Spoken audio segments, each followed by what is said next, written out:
නමෝ තස්සේ භගවතෝ අරහතෝ සම්මා සම්බුද්දස්සේ නමෝ තස්සේ භගවතෝ අරහතෝ සම්මා සම්බුද්දස්සේ නමෝ තස්සේ භගවතෝ අරහතෝ සම්මා සම්බුද්දස්සේ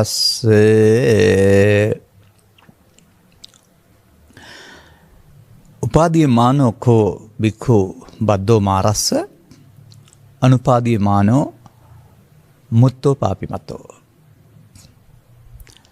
ධර්මානුශාසනාවෙහි සදහැබර අනුග්‍රහක දායකත්වයේ දරන්නා වූ පවුලේ අය ප්‍රමුඛ මේ මොහොත අපට සවන් දීම සඳහා ඉඩ කඩවෙන් කරගත්තා වූ සදහැවතුනි, අනුග්‍රහක බවතුන් අපට පංචස්කන්ධය පංච උපාදානස්කන්ධයෙන් මිදීම පැහැදිලි කරන ධර්ම න්‍යාය පිළිබඳ ධර්ම දේශනයක් කරන්න කියලා තමයි ඉල්ලා තිබෙන්නේ. මා කැමති යම් තැනකින් පටන් ගන්න. පසුකී දිනක අප ඔබට පැයකමාරක කාලයක් ගනිමින් මහා චත්තාරිසක සූත්‍රයේ සඳහන් වෙන්නා වූ දිට්ඨි තුනක් විස්තර කළා. නීත්‍ය මිත්‍යා දෘෂ්ටිය, නීත්‍ය මිත්‍යා දෘෂ්ටියෙන් මිදීම, දසවස්තුක සම්මාදිට්ඨිය. දසවස්තුක සම්මාදිට්ඨියේ කෙලෙස් සහිත බව සහ පුණ්‍ය භාගයේ බව සහ දුක් විපාක සහිත බව අනුගමන ප්‍රතිපදාවක් වශයෙන්. ආර්ය සම්මාදිට්ඨියේ සෝවාන් ආදී මාර්ගඵල පිළිවෙලින් ඔබ බලාපොරොත්තු වෙනා වූ සැනසීමට යන්න පුළුවන් බව. මේ පිළිබඳව මම හිතනවා ඔබ තේරුම් ගෙන ඇති කියලා, නැත්නම් නැවත තේරුම් ගන්න. මෙතන තමයි අපි හිරවුනේ කියන එක තේරුම් ගන්න වෙනවා. සච්චිවිභංග සූත්‍රයේ විස්තර කරනට ආර්ය අෂ්ටාංගික මාර්ගයේ අර භවගාමී සම්මාදිට්ඨිය පමණයි විස්තර වෙන්නේ. එනිසා සේවස් ගණනාවක් තිස්සේ භවගාමී සම්මාදිට්ඨිය ඔස්සේ පුණ්‍ය මාර්ගය තුළ ජීවිතය සපවත් කරගෙන සසර දුගතිගාමීන් අතමුදවාගෙන සුගතිගාමී වෙන්නට පාරක් සකස් වෙලා තිබුණ ඇරුණාම, ඒ සඳහා අනුශාසනා කළ ඇරුණාම ආර්ය සම්මාදිට්ඨියක් භාවිතා වුණේ නැහැ. ඒක සමස්තය වශයෙන් දකින්නේ අපි මව්පියන් නැත්නම් පූජ්‍ය පක්ෂේ හැම දෙනාම බින්දහම් කරගෙන අනාගත බුදුන් වහන්සේගේ ශාසනය නිවන් දකින්නට යනවා. එතකොට එතන භවගාමීත්වයෙන් නිදහස් වෙලා නැහැ. සෑම දිනම පංචශීලයේ සිට උපසපන් සීලය දක්වා තවත් දාන සීල භාවනා ඔස්සේ දානමය කුසල්, සීලමය කුසල්, භාවනාමය කුසල් කියන වචන යටතේ භවගාමී කුසල් රැස් කරමින් ඒ බෞද්ධ ජීවිතයේ සාර්ථක බෞද්ධ ජීවිතයේ ප්‍රතිපත්තිකාමී බෞද්ධ ජීවිතය කියලා තමයි හිතන් ඉන්නේ. නමුත් භවගාමීත්වය සිදු වෙන්නේ කොහොමද? නැත්නම් මේ එක්රැස් කරගන්නා ලද්දා වූ කර්මයන් බීජ වශයෙන් අරගෙන පුනර්භවයක් සිදු වෙන්නේ කොහොමද? කාම දුගතිය, කාම සුගතිය, මිනිසත් භව, සදිව්‍ය ලෝක කාම සුගතිය කියන්නේ දෙක. නැත්නම් බ්‍රහ්ම සහවිතං, නැත්නම් ධ්‍යාන මුල් කොටගෙන උපදින්නා වූ රූපී අරූපී බඹතල. මේ භවයේ තුන් භවය කියලා කතා කරනවානේ. දැන් තුන් භවයකට සත්වයේ කයින් යන්නේ නැහැ, හේතුඵල වශයෙන් යන්නේ. පව් හේතු වල පව් ඵලය, පින් හේතු වල පින් ඵලය, ධ්‍යාන හේතු වල ධ්‍යාන ඵලය. එතකොට වච්චගොත්ත සූත්‍රය අරන් බැලුවොත් තේරෙනවා. එතකොට සෝපාදානස්ස කොහොම වච්ච උත්පත්තිම් පඤ්ඤාපේනේ. උපාදාන සහිතව තමයි මම උත්පත්ති පනවන්නේ, උපාදාන රහිතව උත්පත් පනවන්නේ නැහැ. අනේනම් භවෙන් පරලොව ගියත්, පිනෙන් පරලොව ගියත්, ධානෙන් පරලොව ගියත් ඒක තුල උපාදානය කියන බැඳීම තියෙනවා. අනිසා උපාදානස්කන්ධෙන් මිදෙන්නට පෘථග්ජන භාවය තුල දේශනා කරන්නා වූ පාප මාර්ගයේ හෝ පුණ්‍ය මාර්ගයේ හෝ ධාන මාර්ගයේ පහසුකම් නැහැ. ඒකයි තේරුම් ගන්න ඕන. එතකොට ඒ කලක් තිස්සේ සදහම් පිළිබඳ අරුත් පැහැදිලි කිරීම නොගැඹුරු වීම නිසා සහ අහන අය පමණක් නොව දේශනා කරන අයට පවා ඉතින් එහාට ඒ පිළිබඳව අනුගම තේරුම් ගන්නට අමාරු නිසා. දැන් මං හිතන්නේ අවුරුදු 10ක් විතර තිස්සේ මම මහා චත්තාරීසක සූත්‍රයේ මෙහෙම තියෙනවායි කියලා කියමින් ඉන්නේ. නමුත් ඒක එළි නොකළේයි. සවන් දුන්නා නම් ඔබට තේරෙවි ඒක ටිකක් අපහසු කරුණක්. අර නැවත නැවත මෙහෙම තියෙනවා කියලා ටික කියමින් ඉඳලා තමයි විශේෂ දිනයක් උදව් කරගෙන ඒක හෙලි කළේ. එතකොට ඒකෙති වෙනවානේ සම්මාදිට්ඨි දෙකක්. එක සම්මාදිට්ඨි මාර්ගයක් භවගාමි ඒක උපාදානස්කන්ධය තුල. පෘථග්ජන පුද්ගලයා උපාදානස්කන්ධේ පංචස්කන්ධය ගැන දන්නේ නැහැ. ඔහු පුද්ගලයෙක් වශයෙන් පාපයෙන් වෙන්වීමේ පාපේ වශයෙන් දැනගැනීමේ මිත්‍යා දෘෂ්ටියෙන් මිදලා පුද්ගලයෙක් වශයෙන් වෙන්වීමේ සම්මාදිට්ඨියේ ඉන්නවා. එතකොට ඒක කෙලෙස් සහිතයි පිනට නැඹුරුයි විපාක දෙන සම්මාදින. කර්ම රැස්වීම තුළ විපාක දෙනවා. මොකද පව් නොකිරීමත් පින් කියලා කියනවානේ. සතුන් මැරීම පාපේ නම් සතුන් නොමැරීම සතුන්ට අබේදාන දීමක් කියලා කියනවානේ. මැරූ පුද්ගලයා කාලයේ මිය යන අතර නොමැරූ පුද්ගලයා ජීවිත ගත කරනවා කියලා තියෙනවානේ. එතකොට අන්න ඒ විදිහට ඒ වෙන්වීම පුද්ගලයෙක් වශයෙන් වෙන්වීම. එතකොට ඒ සමාජය තුළ පංචස්කන්ධය කියන වචනේ පාවිච්චි වෙනවා, පංච උපාදානස්කන්ධය කියන වචනේ පාවිච්චි වෙනවා. ධර්මශාලාවල ඉන්න උපසෝසියන් එක දන්නවා වචනෙන් දන්නවා පංච උපාදානස්කන්ධය දුකයි කියන්නත්. නමුත් එතනින් එහාට ඒකට යන්න බැරි වෙලා තිබෙනවා.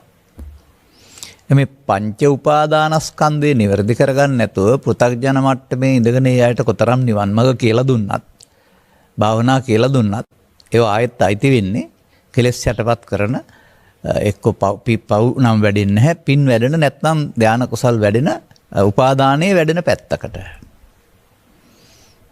ඒ නිසා පංච උපාදානස්කන්ධයෙන් මිදීම කියන එක පෘථග්ජනයින්ට අයිති නැති වැඩක්. ස්ත්‍රීන්ට අයිති නැති වැඩක් නෙවෙයි, පුරුෂයින්ට අයිති නැති වැඩක් නෙවෙයි, පැවිද්දන්ට අයිති නැති වැඩක් නෙවෙයි. එහෙම බෙදන්න එපා ඒක. සමාජයේ ස්ත්‍රී පුරුෂ ගිහි පැවිදි කියලා බෙදුවට තථාගතයන් වහන්සේගේ මේ ධර්මයේ හදාරනකොට තේරෙනවා ඒ බෙදීම සමාජ සම්මුතියින්ට අනුව. ඒ සම්මුතියින් පිළිගත්තට කමක් නැහැ. ඒක යම් ආකාරයක වඩාත් ශික්ෂාපද සංවර වෙන්න පුළුවන්කමක් තිබෙනවා. නමුත් මේ බෙදීම එහෙම ස්ත්‍රී පුරුෂ ભેදයක් නැහැ. පංච උපාදානස්කන්ධය පිළිබඳ නොදැනීම පෘථග්ජන භාවයයි. ඔවුන්ට එහෙනම් කොතරම් නිවන් දකින්න කෙනෙක් කතා කළත් කෙලෙස් නැතන හැටියට කතා කළත් ඔවුන්ට ඒක තේරෙන්නේ නැහැ. මන්දයත් අස්තවන්ත සූත්‍රයේ සඳහන් වෙනවා තථාගතයන් වහන්සේ වදාරලා මිනිස්සු කයින් නිදහස් වෙන්න කැමති දිරා යන බැවින් පොළොවට පස් වෙන බැවින් ලෙඩ වෙන බැවින් ඒකෙන් නිදහස් වෙන්න කැමති කියලා තියෙනවා. කැමති වුණාට උන්ට සිතට එන දේ ඉති මනෝ ඉති චිත්ත ඉති විඥානං කියලා තිබෙනවා.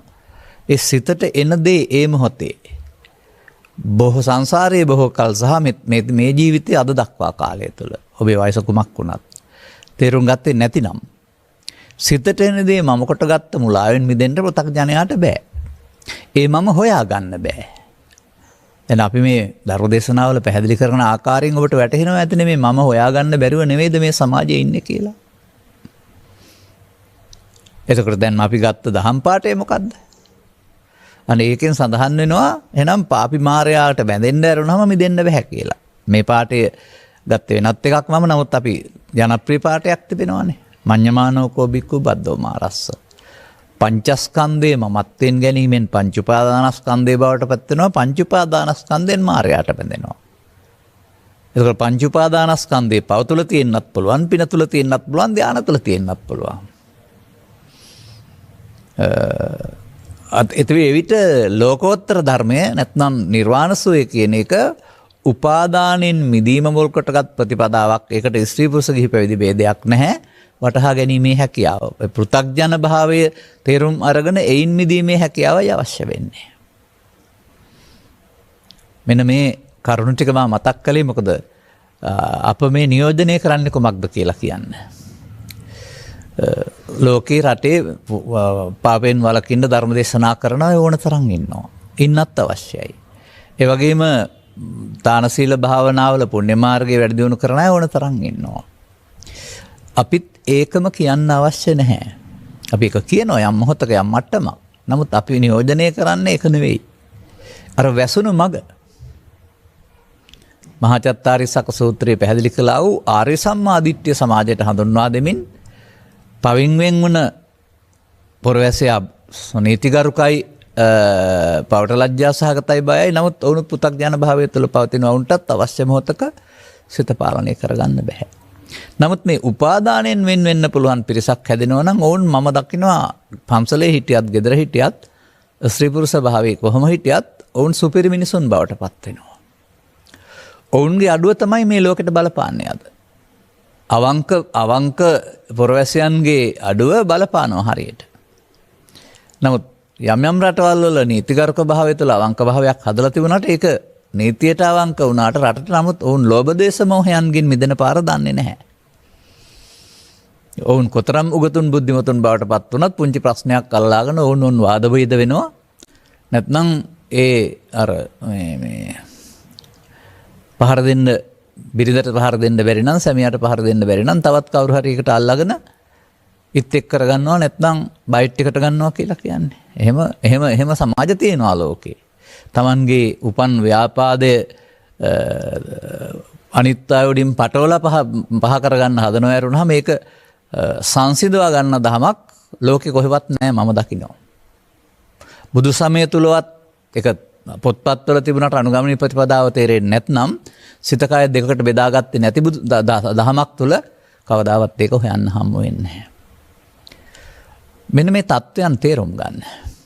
තේරුම් ගත්තම ඔබට දැන් අපිට මේ ඔබ අදාළ කාරණේට එන්න පුළුවන්කමක් තිබෙනවා. ඒ විශේෂයෙන්ම අපි ඉහාත්ම වශයෙන්ම මායාවෙන් මිදෙන්න නම් උපාදානෙන් මිදෙන්න වෙනවා. උපාදිය සූත්‍රයේම පැහැදිලි කරන්න නෙමෙයි මම ගත්තේ මේකට අදාළ ධර්ම පාඨයක් නිසා. ඒක තථාගතයන් වහන්සේට භික්ෂුවක් ඉල්ලීමක් කරලා තිබෙනවා ස්වාමීනි මට කෙටියෙන් බණ කියන්න කියලා. එතකොට ඒකට තථාගතයන් වහන්සේ දීපු පිළිතුර තමයි කෙටියෙන් බණ කියන එක. උපාදානය කර ගැනීමෙන් මායාවට බැඳේ, උපාදානය කර නොගැනීමෙන් මායාවෙන් මිදේ. මෙපමණයි සම්පූර්ණ බුදු සමයම මෙපමණයි. තවත් ක්‍රම කීයකින් ඉදිරිපත් කළත් ඔබටත් කලක් ධර්ම ශ්‍රවණය කළ පිරිස් වශයෙන් මේක තේරුම් ගන්න පුළුවනි නම් මේක තුල පවතින අදාළ කාරණාව. එවිට එහෙමනම් අපි ඉගෙන ගන්න ඕන කාරණේ කොමක්ද? තථාගත බුදු පියාණන් වහන්සේ ස්ත්‍රී පුරුෂ ගිහි පැවිදි ભેදයේ ඉක්මවා යමින් ශික්ෂාවද සංවරය අනුමත කළත් ඒ ඉක්මවා යමින් ඊට එහා ගිය ඒකකයක් මුල් කොටගත් සංවරයක් පැහැදිලි කරලා තිබෙනවා. ඒකකයක් මුල් කොටගත්. ස්ත්‍රී භව හෝ පුරුෂ භව හෝ ගිහි භව නෙමෙයි, පැවිදි භව නෙවෙයි. ඒකකයක් මුල් කොටගත් සංවරයක්. අන්නේ ඒකකයක් මුල් කොටගත් සංවරය තමයි ආර්ය සම්මාදිට්ඨිය කියලා කියන්නේ. ඒ දේශනාදී මා ඔබට පැහැදිලි කළා දසවස්තුක සම්මාදිට්ඨිය ස්ත්‍රී පුරුෂයා ගිහියා පැවිද්දා ශික්ෂාපද මුල් කොටගත් පුද්ගලයෙක් වශයෙන් වෙන්වීමේ සංවරය ආර්ය සම්මාදිට්ඨිය ස්කන්ධ පංචකයේ මුල් කොටගත් අනාගත ඵලයක් උපදින්න හේතු ඉතුරු නොකිරීමෙන් වෙන සංවරය කියලා. ඒක ආර්ය සංවරය. එනම් ඒ කරුණ එහෙම දෙකක් ත්‍රිපිටකයේ තිබෙනවානේ. තිබුණට මහාචත්තාරිසක සූත්‍රයේ සඳහන් සම්මාදිට්ඨිය විස්තර නොවෙනකොට සමාජයක අනුගමනය කරන්න බෑනේ කාටවත්. එවිට අර අනිකුත් සම්මාදිට්ඨියට සීමා වෙමින් සමස්ත වශයෙන් ගත් කල නරක මිනිසුන්ගෙන් වෙන්න උනා වූ සිල්වත් මිනිසුන් වශයෙන් ජීවත් වෙමින් නමුත් ජීවිතෙන් එහා පැත්තට කළා වූ හොඳ කර්මයන්ගේ උපාදානය තුළ පරලොව යන ගමනකට තමයි සමස්ත සමාජයේම පාහේ. මම 100ක් කියලා කියන්න කැමති නැහැ. මා උපන් සමාජය තුළ හැඩ ගහිලා තිබුණේ. එතකොට මේ කාමයන් පැත්තට හොයනකොට කාමයසනා ඒවැය දියුණු සඳහා පහසුකම් හමු වෙනවා වගේම ශාසනික පිරිස් ඒ සඳහා පොතපත කියමින් උත්සාහ කරන විට බ්‍රහ්මචර්ය ඒසනාවත් හමු වෙනවා. සදහම් මතුනොත් බබලනවායි කියලා කියනවනේ. ඒකට ආයේ අමුතුවෙන් වීරයෙක් පහළ වෙන්න අවශ්‍යත් නැහැ, වීරයෙක් වෙන්න ඕනත් නැහැ. ඒක පරිණාමයේම ප්‍රතිඵලයක්. සේවස් 3.5 තිස්සේ උපසපන් භවෙන් පවා තුරන් වී තිබුණ සමාජයක් උපසපන් භවයේ පිහිටවාගෙන ශ්‍රී ලාංකික වික්ෂු පරපුරක් විසින් කෝවට බෙදලා තිබුණත් යම් ආකාරයකට දියුණු කරලා තිබෙනවා. කියන්නේ ඒකේ ප්‍රතිඵලය කොයි මොහොතක හෝ උපරිමයටපත් වෙන්න ඕන. කාතුලින් හෝ. ඒකයි සදහම් මතුනොත් බබලනවා මේ වැසුනොත් බබලන්නේ නැහැ කියලා කියන්නේ. අන්න මේ කාරණා තුළදී ඔබට හැකියාවක් ඇති වෙන්න ඕන මේ සංකිට්ඨේන පංච උපාදානස්කන්ධා දුක්ඛ කියන එක පොතෙන් කියවන එක වෙනකොට ඔබ තුළ දකින්න. උපාදානයේ දුක් ගෙනත් දෙනවා ඒ කියන එක. එතකොට උපාදානයේ වෙන හැටි ජීවිතය තුළ බලන්න බෑ.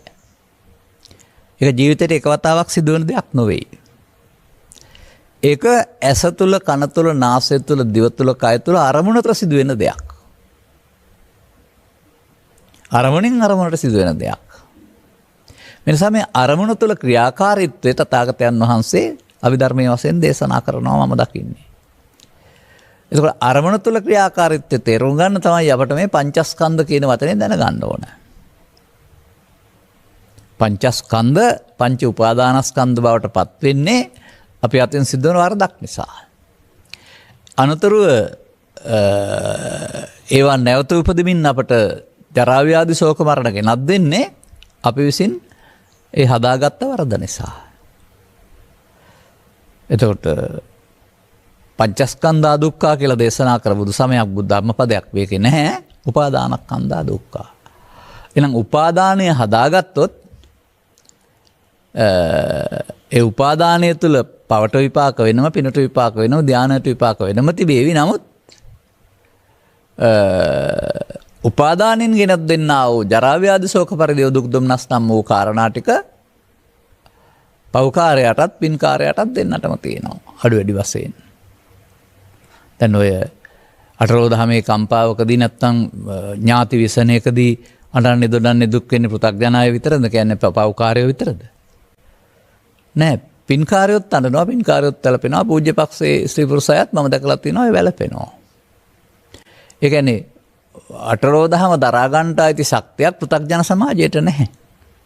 පෘථග්ජන කියලා කියන්නේ සිදුවෙන දේ මමකට බාර ගන්නවා කියන එකනේ. එහෙමනේ මම හදා ගන්නවායි කියලා කියන්නේ. එතකොට ඔවුන්ට ළමා කාලයේ පටන්ම සිදු වුණා ලාභාලාභ සැප දුක් නින්දා ප්‍රශංසා කියලා අටකට මුහුණ දෙන්න. ඔවුන් ඒවෙන් මම හදාගත්තා. හතරකට කැමති, හතරකට අකමැති.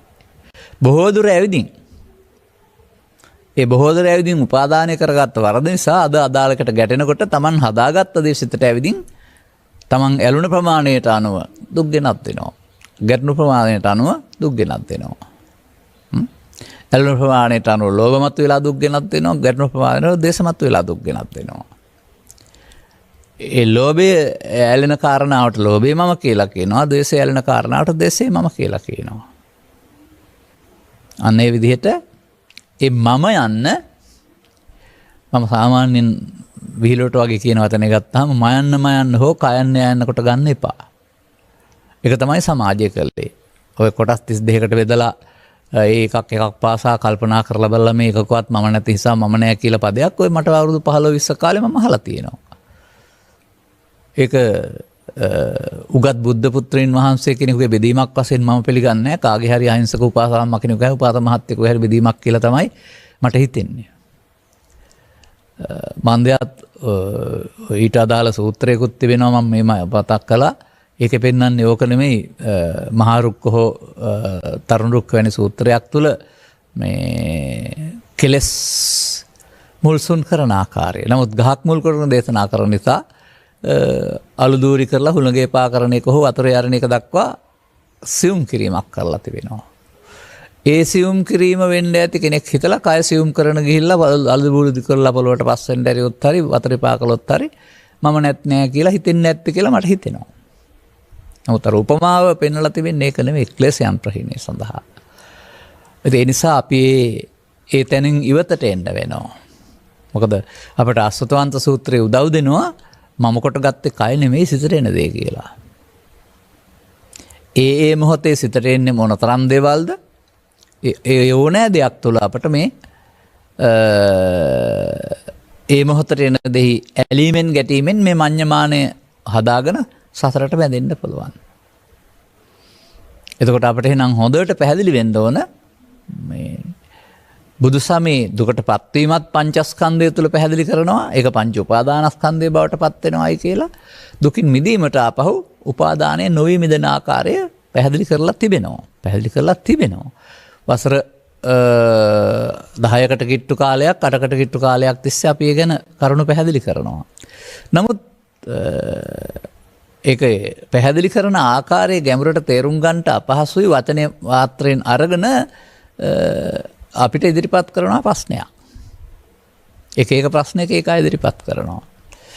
එතකොට ඔවුන්ට ජීවිතෙන් හුරුනේ භාවනාව කියලා යමක් කරන්න, ඉඳගෙන හරි හිටගෙන හරි ඇවිදින් හරි දෙන දෙයක් කරන්න, කර්මස්ථානයක් වඩන මොනවා හරි කරන්න.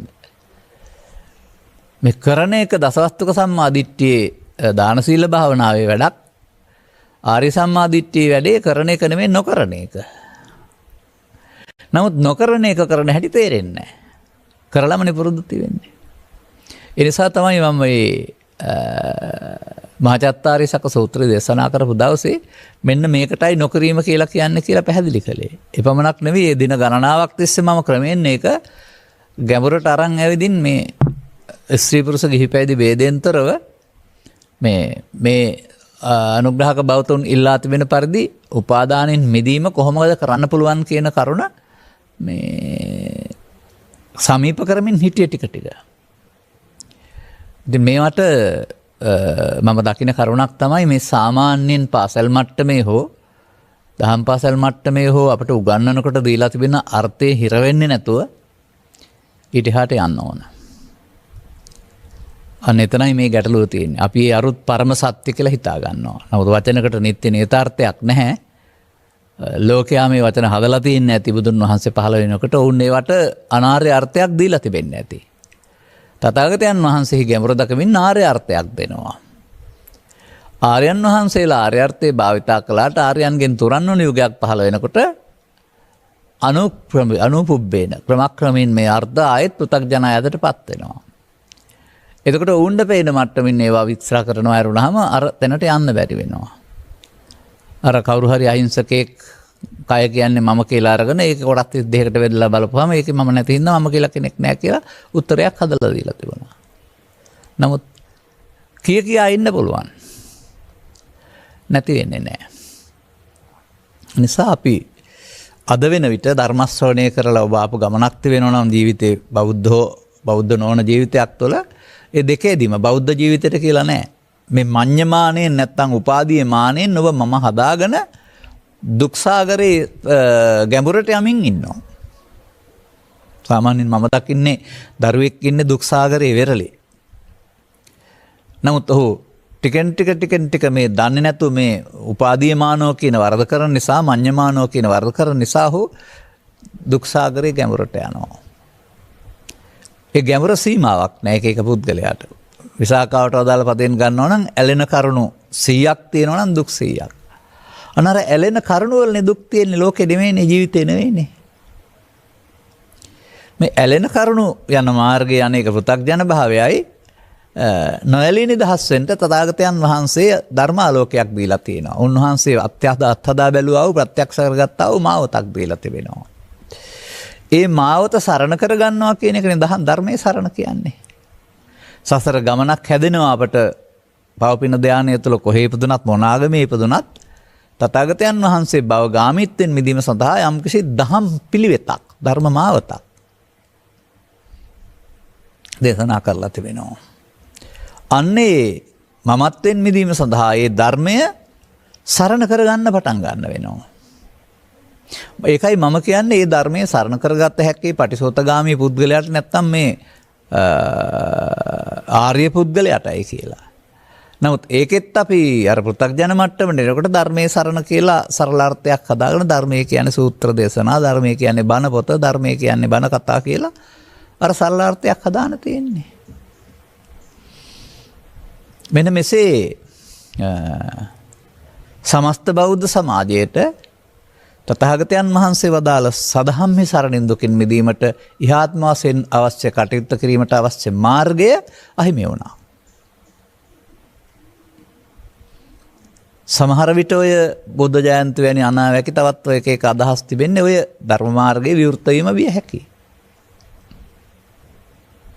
එතකොට එය ඔබ පිළිගත යුත්තේ පුද්ගලයෙක් කෙරෙහි විශේෂ පැහැදීමකින් නෙවෙයි. වත්මන් සමාජයේ යම් යම් කරුණු පැහැදිලි කරනකොට ඒ අය පුද්ගලයන්ට බැඳිලා සංස්ථාවන් හදාගෙන අර මේ සමාජ සකස් වෙනවා. තියෙන ලංකාවේ එක සොසයිටිස් අන්න ඒ වගේ ඒ අයගේ ධර්මයේ කියලා. නමුත් කාගේවත් ධර්මයේ කියනවට වඩා ඔකට හොඳ වෙන්නේ තථාගතයන් වහන්සේ හෙළි කළ ධර්මයේ කියන එක. ඒක එළි වෙන ආකාරයක එක්කෙනාගේ මුඛයන්ගෙන් පොඩි වෙනස්කම් තියෙන්න පුළුවන්. වෙනස්කම් තුලිත කරලා බලන්න යන්නේකට වඩා අනුගමනීය ප්‍රතිපදාවක් වශයෙන් ඔබට ගැළපෙන්නේ කෝකද? හරි කෝකද? ප්‍රතිඵල ලැබෙන්නේ කෝකද? මන්දත් මේක සම්දිච්චිකනේ. ඉහාත්ම වශයෙන්ම ප්‍රතිඵල ලැබෙන දෙයක්. අනිසා අනුගමනය කරපුවම ප්‍රතිඵල ලැබෙන එක කෙලෙස් යටපත් වීම ඇත්තෙම නම් ඒක බුදුන් වහන්සේ පහළ වෙන්න පෙර සිද්ධ වුණා. අනුගමනය කිරීම තුළ ලැබෙන්න ඕන මොනවද? ක්ලේශයන් ප්‍රහීන වීම සහ මගඵල. මගඵල මාර්ග පිළිවෙලින් ප්‍රත්‍යක්ෂ කටයුතු ඵලයේවත් නිර්වාණය. සමීප වෙන බව දැනෙන එක. මේ කරුණයි අපට තේරුම් ගන්න අවශ්‍යකමක් තිබෙන්නේ. එසේනම් අපට එහිදී පංචස්කන්ධ කියන වචන ධර්තාව පිළිබඳව දැන් ඔබට මන අවබෝධයක් තිබෙන්න ඕන. ඒක ඔබ තුල ක්‍රියාත්මක වන ආකාරය පිළිබඳව වචන පහ පිළිබඳව නෙමෙයි, රූප වේදනා සංඥා සංකාර කියන වචන පහ පිළිබඳව නෙමෙයි. ඒ වචන වලින් කියවන ක්‍රියාකලාපයේ ඔබේ ඇස තුල, කන තුල, නාසය තුල සිදුවෙන ආකාරය පිළිබඳව තේරෙන්න ඕන. ඒක ඉතින් හැමදාම කියලා තියෙන නිසා මෙතෙන්ට ගන්න ඕන කියලා මම හිතන්නෙත් නැහැ. තවදුරටත් ඒක ඉතින් අර රූප කියන්නේ ශරීරය කියන අදහසින් කියවෙනවා. රූප කියන්නේ පඨවි ආපෝ තේජෝ කියන අසින් තේරෙනවා. මට ඉතින් ඔය හමුවෙච්ච සූත්‍රවල ඕන තරම් මේක නෙවෙයි ඇත්ත කියන්න පැහැදිලි කරන්න සාධක තිබෙනවා. තවත් මාතෘකාවක් ඉල්ලලා තිබුණ දවසක කෙනෙක් ඒ මාතෘකාවක් ඔස්සේ බලමු අපි. මෙහෙම ගන්නකෝ. දැන් රූප, ශබ්ද, ගන්ධ, රස, පොට්ටබ්බ කියලා ගත්තාම රූප කියන්නේ ශරීරය කියන්න බෑනේ.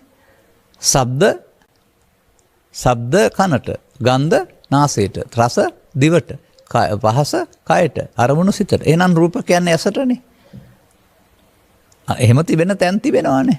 එතකොට දොරවල් හයට ගන්න අරමුණු කියන එක පිළිබඳව කවුරු කොතරම් වැරදියට කිව්වත් ඔබ පැහැදිලි කරගන්න ඕන. ඒකයි වෙන්න ඕන කාරණාව.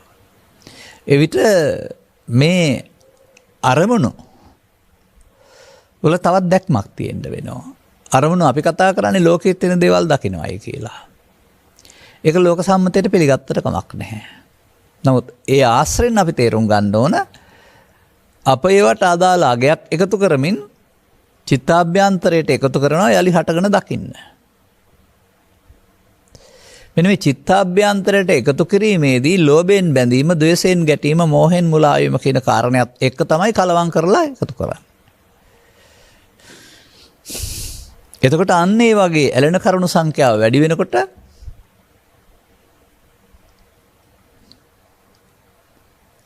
පස්දොරට ගැටීමේදී හෝ මනෝද්වාරයෙන් පැමිණීමේදී හෝ ඔබේ සිතට එන්න තිබෙන ඉඩකඩ බාහිර දේවල් උදව් කරගෙන ඔබේ සිතට එන්න තියෙන ඉඩකඩ ඔබ හදාගත් එක. ඒක තමයි තේරුම් ගන්න ඕන. ලෝකේ දීලා තියෙන්නේ අස්කම් නාස දිවකයි ලෝකේ දැකලා ජීවත් වෙන්න තමයි. තහනමක් එහෙම නෑ ඒක. එතකොට ඒක ඒ මොහොතට දේවල් දැකලා සාමාන්‍යයෙන් ඇසට සම්බන්ධ වෙන දේ දැකලා වලාකුලක සැර බව සහ නැත්නම් වලාකුලක තුනී බව සහ ඝන බව දැක්කම මේකට නම් රිදි ටික ගන්න ඕන, මේකට නම් වී ටික එළියට ගන්න ඕන, ඇතුළට ගන්න ඕන, මේක තද වැස්සක් කියලා දැක්කේ නැතුව කොහොමද තීරණය කරන්නේ? පොඩි වෙහි කලුවක් ආවට එහෙම වෙන්නේ නැහැ. උදාහරණයක් මම පෙන්නුවේ. ඒ වගේ ඔබට රසය සම්බන්ධයෙන් ගත් කල ගන්ධය සම්බන්ධයෙන් ගත් කල ගන්ධයේදී දැනෙනවා සිත් ඇද ගන්නා සහ දුර්ගන්ධයක්.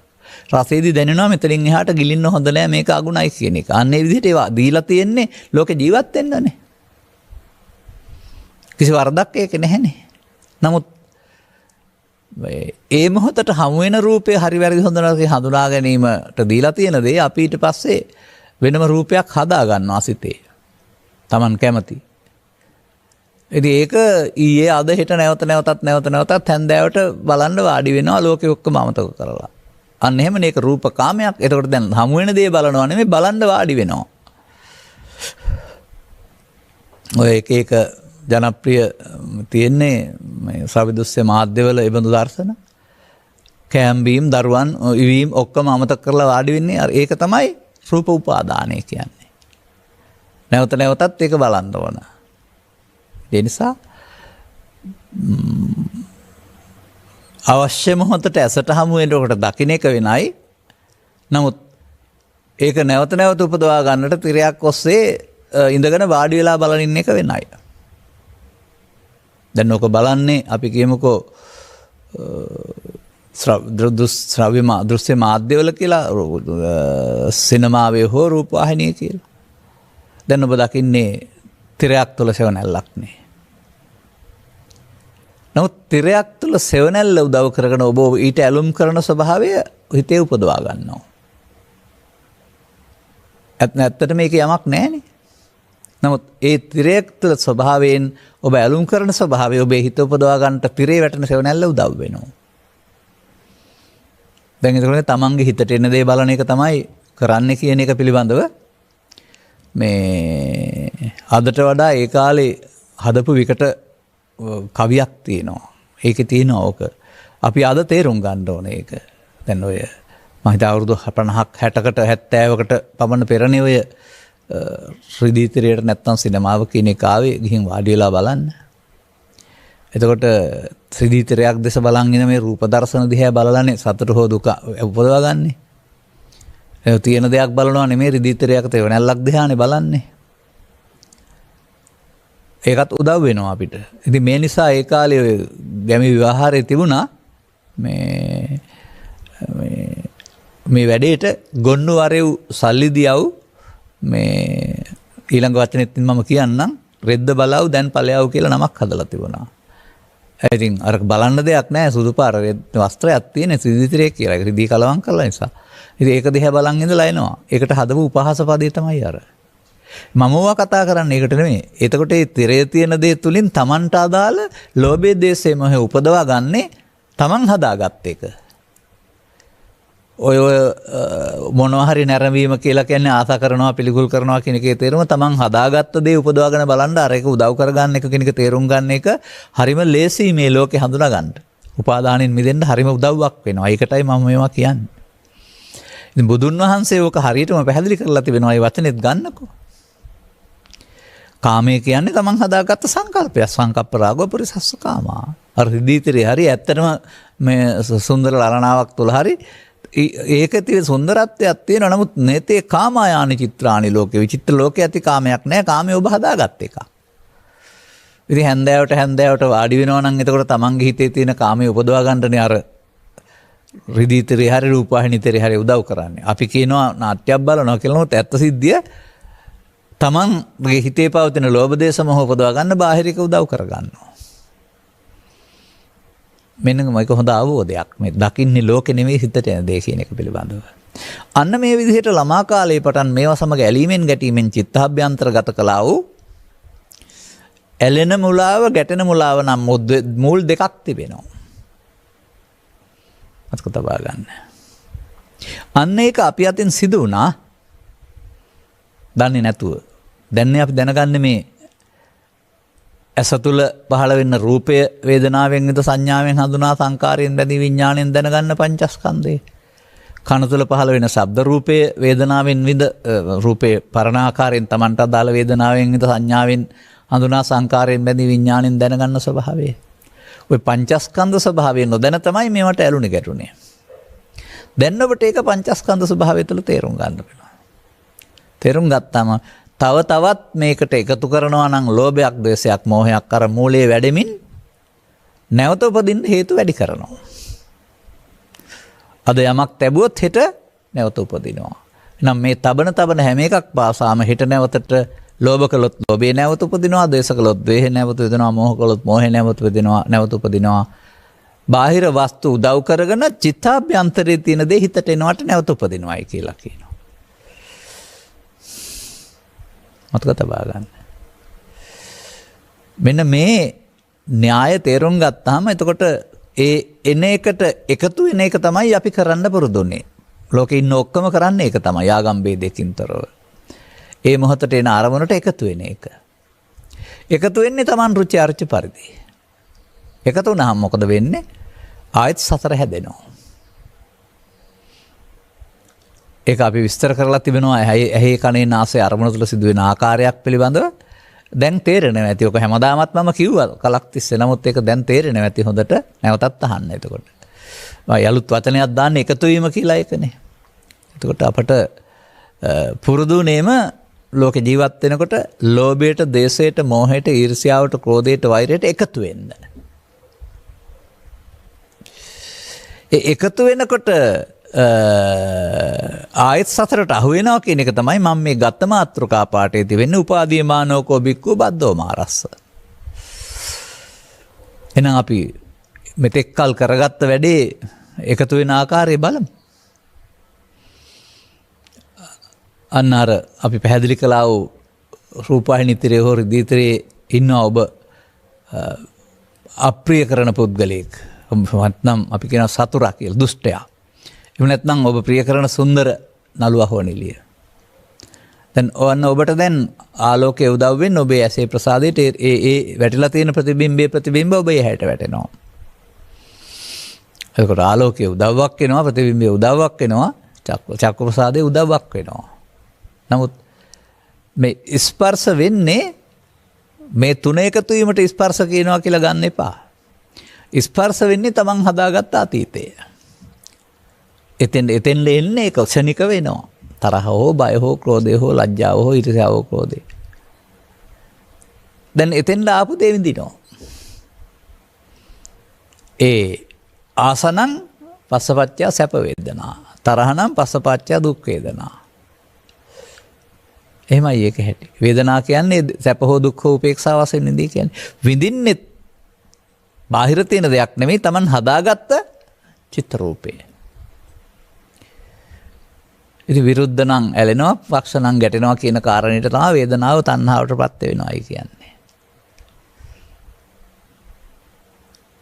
තණ්හාවටපත් වුණාම මොකද වෙන්නේ? ආපහු ආයෙත් අර උපාදාන නම් වූ සතරට බැඳෙන්න හේතු වෙන ගැඹුරට බැස ගැනීම කියන දැඩිව සිතින් ගැනීම, සිත ඇතුලේ පැවැත්වීම කියලා විවිධ වචන පාළිය පෙන්වලා තිබෙනවා. සිද්ධ වෙනවා. එහෙම වුණාම ආපහු නිදිගස් සිතට හේතුවක් ඉතුරු වෙනවා. දැන් ඉස්සරලා තිබුණේ ද්වේෂයේ බලවත්කම මොනවා හරි අපි ඒකකයක් දාලා ගත්තොත් එහෙම 35.5යි නම් දැන් 35.6ක් වෙනවා. මනින්නේ ඒකක තියෙන්නේ ඔය. හැමදේම මනින්නේ ඒකක තියෙනවානේ. අන්න ඒ වගේ අපි මේවා මනින්නේ ඒකකයක් ගත්තොත් එහෙම නැවත තැබුවොත් පොඩ්ඩක් වැඩි වෙනවා. මෙන්න මේ පෘථග්ජන භාවය තුළ පවේදි නම් පව තුළ වැඩිපුර තණ්හා උපාදාන විද්‍යා සංඛාරා, පිනේද නම් පින තුළ තණ්හා උපාදාන විද්‍යා සංඛාරා, ධානය නම් ධාන තුළ තණ්හා උපාදාන විද්‍යා සංඛාරා එකතු වෙනවා. සසරේ පුරුදුනේම මේ මොහොතේ එන එකට එකතු වෙන්න. දැන් කල්පනා කරලා බලන්න එක නෙවෙයිද කියලා. එකතු වෙනවට තමයි කියන්නේ උපාදායමානෝකෝ බික්කු බද්දෝ මාරස්ස.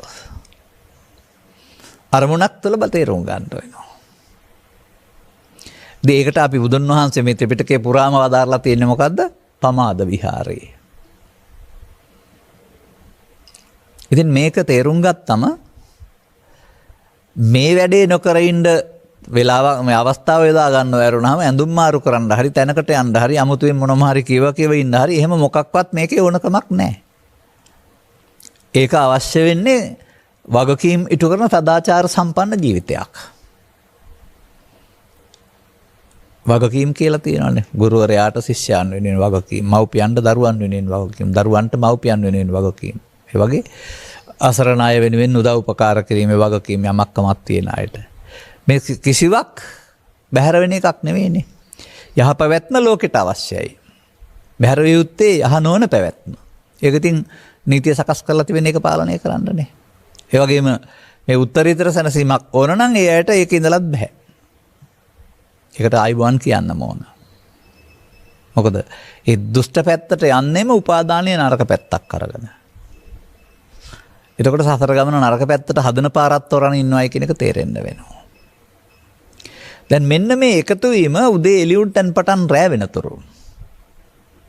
පෘථග්ජන පුද්ගලයන් වශයෙන් ඇසෙන් කනෙන් නාසයෙන් දිවෙන් කයෙන් රූපේ ශබ්දේ ගන්ධ රස ඔස්සේ රූප ශබ්ද ගන්ධ රස පොට්ටබ්බ ධම්ම තණ්හා වශයෙන් පවේදී පාප තණ්හා වශයෙන් පිනේදී පුණ්‍ය තණ්හා වශයෙන් ධානයේදී ධාන තණ්හා වශයෙන් එකතු වෙනවා. ඊර්ෂ්‍යා කරනවා, ලෝභ කරනවා, ද්වේෂ කරනවා. මේ කරනවා කියන්නේ ඕක තමයි. අන්නර නහි වේරේන වේරානි වෛරයෙන් වෛරය සංසිඳෙන්නේ නැහැ කිසි කරගත් කියන්නේ ඕකට තමයි ඔය. වැඩිනෝ. මිනිසුන් කරපු දේ සමාජයේ. නෝ තථාගතයන් වහන්සේගේ පරීක්ෂණයට ලක් වෙනවා මේක සංසිඳවන විදිහ.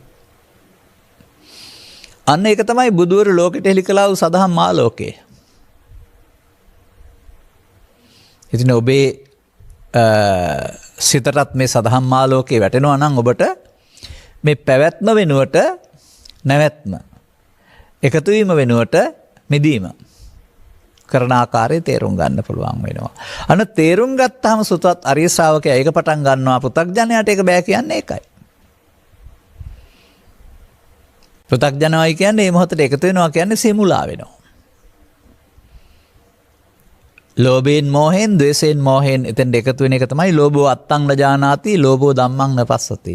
දෝසෝ අත්තං නජානාති දෝසෝ ධම්මං නපස්සති කියලා පෙන්නන්නේ. අන්දන්ත මං තදා හෝති. යම් පුද්ගලයෙක් පෘථග්ජනයෙක් වශයෙන් එතෙන් එකතු වුණාම ඔහු අන්ධෙක්. ඒ පුද්ගලයා අන්ධ වූ පුද්ගලයෙක්. ඒ අන්ධ භාවය තමයි ඊට පස්සේ මේ ජීවිතවල සහෝදරීන් වාද ભેද කරන්නේ, අඹසැමියන් වාද ભેද කරන්නේ, අසල්වාසීන් වාද ભેද, දේශපාලනඥයන් වාද ભેද කරන්නේ. මේ සියලු අවුල් හදන්නේ ඔය අරමුණට එකතු වීම නැමැති පෘථග්ජන අන්ධ බහල පෘථග්ජන භාවය තුළ පවතිනා වූ පිස්සන් කොටුව තුළ. ඉතින් ඔය පිස්සන් කොටුවෙන් අනාගත බුදුහාඳුරන්ගේ සාසනෙ නිවෙන්න ප්‍රාර්ථනා කළාට අද පිස්සන් කොටුව නැති වෙන්නේ නැහැ.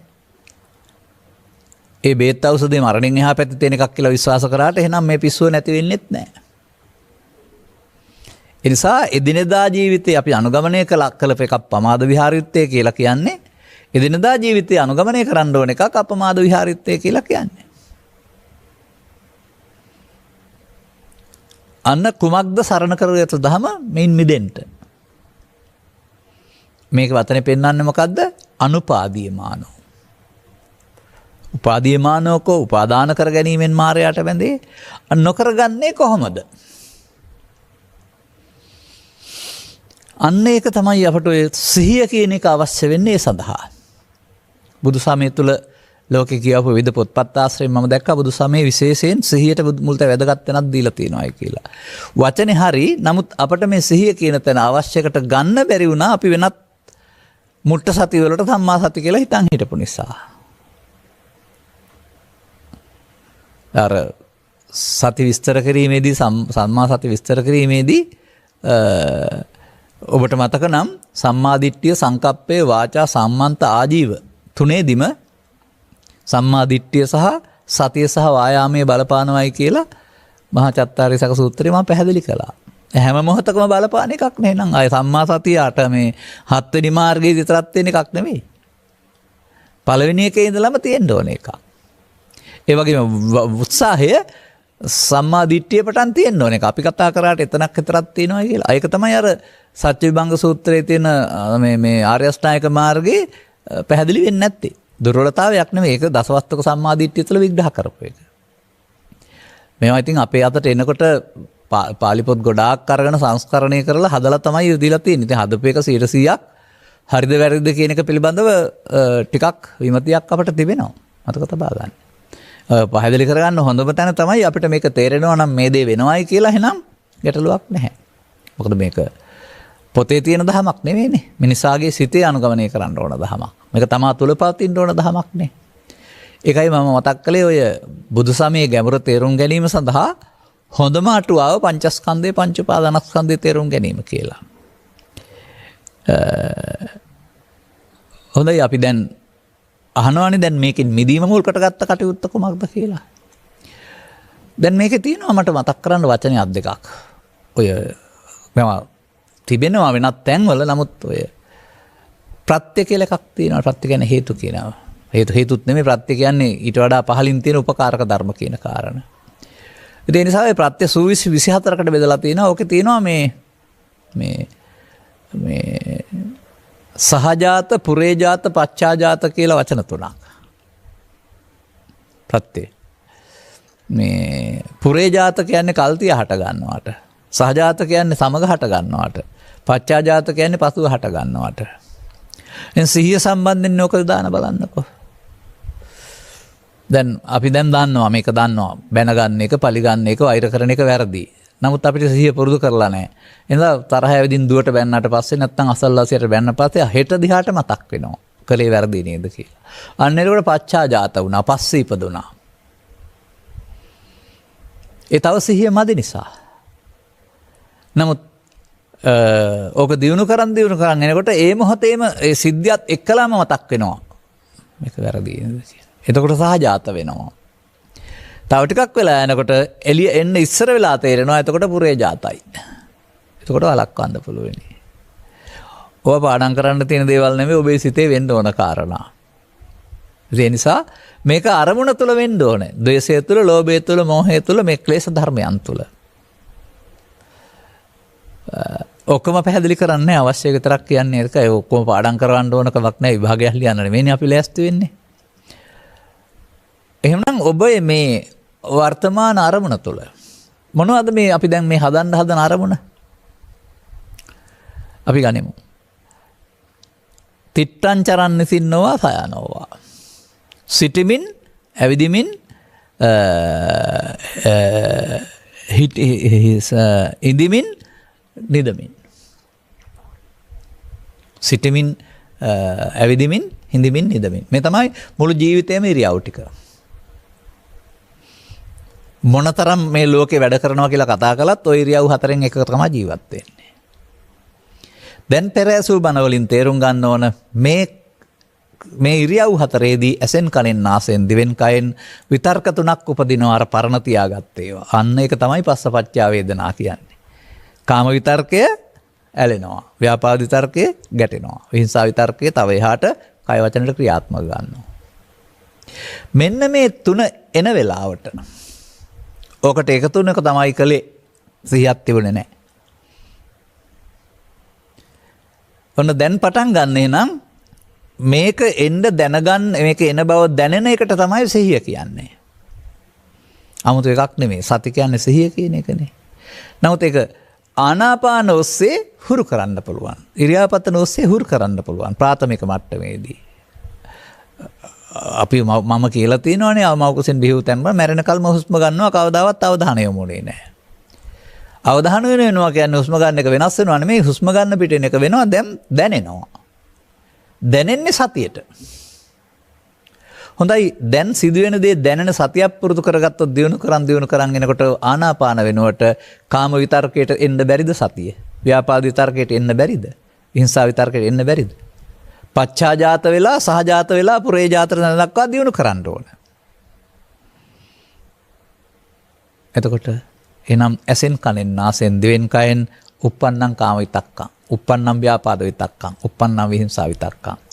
ඔන්න ඔය තුන් දෙනා හැංගිලා ඉඳලා එළියට එනවා. ඒ තමයි කෙලෙස් සතර. දැන් පෙරකල දේ තමයි එකතු වෙලා සතරට බැඳෙන එක. ආයෙත් සතර හැදුවා. වට්ට දුක්ඛය. සතර හැදුවා. දැන් මෙතන පෙන්නන්නේ අනුපාදීයමානෝනේ. මොකද්ද මේ නොගැනීම කියලා කියන්නේ? එකතු නොවීම කියලා කියන්නේ. මේක තමයි අපි හොඳටම ඉගෙන ගන්න ඕන දේ. සංසාරේ බලවත් කළේ එකතු වෙන්න. දැන් සතරෙන් මිදෙන්න නම් එකතු වෙලා බෑ. සතර ඇවිදින්නමයි පුළුවන් වෙන්නේ. එහෙනම් අන්න කන්ති ඉවසීම. අක්කෝදේ නොකිරීම කියන්නේ ආපු දෙයට එනවා. එන්න ඕනේ. ඒකනේ uppannam කාමිතක්කම් කියලා කියන්නේ. ඒකනේ මේ පංච උපාදානස්කන්ධය කියන්නේ හට ගන්න ඕනේ. දැන් සමාධිය හදාගෙන එන්නේ නැතුව ඉඳලා කවදාවත් ඔක හදන්න හම්බ වෙන්නේ නැහැ. එහෙනම් ඉතින් බුදුන් වහන්සේ වැරදීනේ. සාමාන්‍ය ලෞකික සමාධියක් හදාන අරුණ නැතුව ඉන්නවා. කෝ uppannam කාමිතක්කම්, කෝ uppannam ව්‍යාපාද විතක්කම්, කෝ uppannam විහිංසා විතක්කම්. කෝ ඉමේ පංච උපාදානස්කන්ධේ මෙම පංච උපාදානස්කන්ධේනේ. එන්න ඕනේ එහෙනම්. නමුත් එන චිත්ත වීතිය වෙනයි එකතු වෙන එක තව එකක්. එකතු වුණොත් තමයි අනාගත ඵල උපදමින් සසර හිතේ හැංගිලා ඉවර වෙන්නේ. හොඳයි එකතු නොවුනොත් අර වේදනාවට පස්ස නැතුව පස් වේදනාව අපි කරන එකතු නොවනවට පස්ස නිරෝධ කරනවායි කියලා. එහෙනම් ඒක අර හතරා මිතරා වශයෙන් විඳීමකුත් නැහැ, තණ්හා කිරීමකුත් නැහැ, උපාදාන කිරීමකුත් නැහැ, භව නැහැ. දැන් මොකද වුනේ? අනුපාදීයමානෝ නේද? කාම විතර්කයේදී, ව්‍යාපාද විතර්කයේදී, විහිංසාව විතර්කයේදී, ඇහේදී, කනේදී, නාසයේදී මේකට එකතු නොවෙන්න අපි සිහියක් දියුණු කරන්න වෙනවා. ඔන්න ඉවසීම, කාන්ති. ඔන්න අමඤ්ඤමානය, ඔන්න පංච උපාදානස්කන්ධේ අනිත් දුක්ඛ අනාසයෙන් බැලීම. එකතු වුණාම මඤ්ඤමානය, මම මගේ ආත්මකට ගත්ත හේතු ඉතුරු වුණා. එකතු වුණාම අමඤ්ඤමානය, එහෙනම් අනිත්‍ය. එකතු වුණාම නිට්ටය, එකතු නොවීමෙන් අනිත්‍ය. බලන්න බුදු සමයේ දැන් අනිත්‍ය නිට්ටය කොතනද තියෙන්නේ කියලා. ඔය ලෝකෙ ඉගෙන ගන්න ගිහින් ඉගෙන ගත්ත ඔක්කොම අනිත්‍ය පිළිබඳ අදහස් අතහැරලා දාලා මෙන්න මෙතෙන්ට ගේන්න මේක. දැන් එතකොට අනිත්‍ය ධර්මයේ වෙනවා. හරිනේ ඉතින් වක්කලිට දේශනා කළේ කොහොමද? මේ පංච උපාදානස්කන්ධේ අනිච්චත දුක්ඛත අනාත්තතෝ යෝනිසෝ මනසිකරන්තෝ සෝතාපට්ටි සකදාගාමි අනාගාමී අරහන්ත බලං සත්‍ය කරයියාද. අපිට කියන්න පුළුවන් වුණා, ලියන්න පුළුවන් වුණා, මේක යොදා ගන්න බැරි වුණානේ. දැන් බලන්න ප්‍රායෝගිකව යොදාගෙන බුදුන් වහන්සේ වදාළ ලෝභක්ඛය, දේශක්ඛය, මොහක්ඛය, ක්ෂේපතිපදායෝබ යනවද කියලා. ඔන්න ආර්ය පුද්ගලයාගේ භාවනාව වෙන මොකක්වත්ම නැහැ ආය කාටවත්. බුදුන් වහන්සේ කළ දේමයි සරියුත් හාමුදුරුවොත් කළේ, මොගලන් හාමුදුරුවොත් කළේ, ඉන්පස්සේ හිටිය ආර්ය පරපුර ඔක්කොමත් කළේ. මම කරන්නෙත් මේක. මතක තියාගන්න. මගේ භාවනාව ඕක තමයි. හරිනම් කරන්න. කොතරම් ලේසිද බලන්න. දෛනික යහපත් කටයුතු වලට මොනම තහනමක්වත් බාධාවක් නැහැ. ඇඳුම නිල ඇඳුම තම තමන්. අපිත් මේ නිල ඇඳුමකනේ ඉන්නේ. ආරක්ෂකෙක් නම් ආරක්ෂක ඇඳුමේ ඉන්න. රාජකාරී කරන ඒ නිල ඇඳුමේ ඉන්න. ගුරුවරයෙක් නම් ඒ නිල ඇඳුම ප්‍රශ්නයක් නැහැ. නමුත් කොතන හිටියත් කාම විතර්කයේ, ව්‍යාපාද විතර්කයේ, විහිංසාව විතර්කයේ උපදින්නේ Tamanට අදාළ ශේස්ත්‍රය තුළ.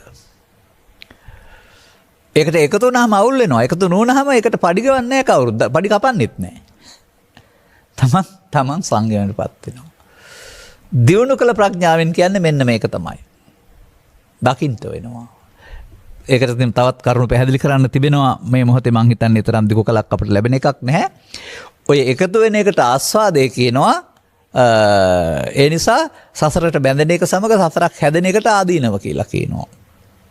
ඉතින් ආස්වාදයේ ආදීනව දකින්න ඕනනේ. මේකට එකතු වෙලා මේ කරගත්ත හරිය මදිද?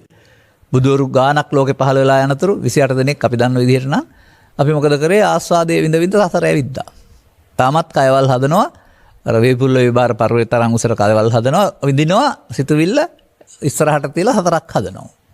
පවෙන් සසර හදනවා පව උපාදානෙන්, පින් උපාදානෙන් සසර හදනවා. අත්කලමතාන යෝගින් ධාන උපාදානෙන් සසර හදනවා. බුදුවරු පහළ වෙනතුරු සසරෙන් මිදීමක් තිබුණේ නැහැනේ. පැවැත්ම විතරනේ තිබුණේ නේ. දැන් බලන්න බුදුවරු හොයාගත්ත රහස. උපාදානයේ වෙන්න තියෙන මොහොත උපාදානයේ නොවෙන්න මොකද කරන්න ඕන? සතිය පාවිච්චි කරන්න වෙනවා. අන්න සති, සම්මා සතිය. දැන් මොකද වෙන්නේ? වෙන්නේ තින්නම් සංගති පස්සෝ නම් හරි. නමුත් වේදනා කරන්න යන්නේ නැහැ. පස්ස නිරෝධව. අර පරණ තමන් හදාගත්ත කාම විතර්කේ, ව්‍යාපාද විතර්කයකට එකතු නොවෙනවට නිරෝධව කියනවා. එහෙනම් ඊළඟ චිත්ත වීදියේදී පරිඋත්ථාන වුණ අනුසය පරිඋත්ථාන වුණාට විතික්කම නැහැ. එහෙනම් මොකද වෙන්නේ? වේදනා නැහැ, නැත්නම් තණ්හා නැහැ. තණ්හා නැත්නම් උපාදාන නැහැ. උපාදාන නැත්නම් භව නැහැ. දැන් නැවත උපදින්න හේතුවක් ඉතුරු වුණාද? කර්මය ක්ෂය වුණාද? නැවත නැවතත් අනුපස්සති. සෝවාන් සිට රහත් දක්වා අනුපස්සති තියෙනවා. ඊට මෙහා අනුපස්සති නෑ කාටවත්. මන් දන්න අය. දැන් ආපහු යන්නෙක් බව තේරෙනව නේද ඔබට? ඔබට මේකට උදව් වේවි මේ වැරද්ද සිදුවෙන බව හෙට දිහාට හරි මතක් වෙන එක පශ්චාදාත ප්‍රත්‍යය. නමුත් ඒක හෙට නෙමෙයි දැන් තව පොඩ්ඩකින් මේ මොහොතේ බැනලා ඉවරනාට පස්සේ දුවගේ හිත රිදුනාම පුතාගේ හිත රිදුනාම දරුවාගේ හිත රිදුනාම ගුරුවරයාට මතක් වෙනවා නම් පශ්චාදාත. පස්සේ ඉපදුනා වැරද්ද. මම මගේ ද්වේෂයට අහුණා නේද කියලා. ඊළඟට මට සමහර අය කතා කරලා කියනවා එනකොටම දැනෙනවායි කියලා. එතකොට සහජාත වෙලා තියෙන්නේ. දැන් එහෙනම් ඉඩ නැහැ එකතු වෙන්න. තව ටිකක් සිහිය දුවනකොට එන්න ඉස්සරලාම එනවා එක්කලාම. එතකොට කඩන්න ශක්තිය හම්බ වෙනවා සතියෙන්.